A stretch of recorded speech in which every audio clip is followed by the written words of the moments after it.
had a big night in Fort Worth, Texas. Tonight we had the Unlimited Amateur Finals, and we have Joel Colgrove here from Biloxi, Alabama. He rode to first place, but this wasn't his first trip to the finals this week.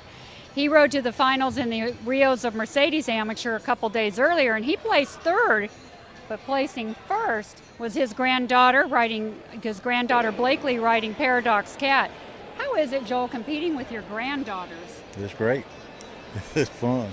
I mean, we've traveled for the last 3 years, up and down the road, and boy, this is really, really good.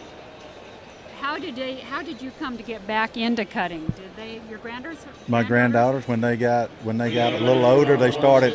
I kind of semi-retired, and I started going back to Batesville, Mississippi to cuttings, and they started going with me. They were just small, and of course 3 years ago, and they kind of got into it. It was real hard getting them started. They didn't want to get out and into the cutting pen to cut, but they would get out in the loping pen and lope. And finally, Mr. Lee talked them into to getting into the show pen because he needed to fill a class one day, and they've been going ever since. Well, tonight you rode One Catty Cupid. How did you come to get this horse? We bought her about a month before the Futurity. And is it true that you didn't ride this horse until your first trip to the herd? That's right. That's correct. And was that a little nerve-wracking? No. I mean, I got on her, and boy, she felt really good. Charlie Bronk got her ready, and I've never got on a horse that felt so good. And what's the name of that trainer who trained that horse? Austin Shepard. And how long have you worked with Austin? Oh, off and on, probably for the last 12, 15 years.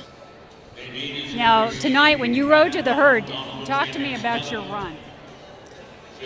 Well, I really can't remember a lot of it, but I can remember the second cow, and it really felt good. Do you remember your curing section? Oh, yes, ma'am. I could hear them. They were doing a good job. How does that affect you when you're doing your run? Does that help you? Well, kind of lets me know that I'm doing pretty good, or at least they feel like I am. Austin Shepard always has a strong cheering section. Sure. What is he like as a trainer and a coach? Oh, Lord, he's good. I mean, it's just a real easy, good atmosphere, and I really enjoyed it. Speaking of atmosphere, what is it like when you ride in these bright lights? How is that different from other things? Oh, you got the best help, the best cattle, the best ground. It's really a fun place to show. Really, really nice.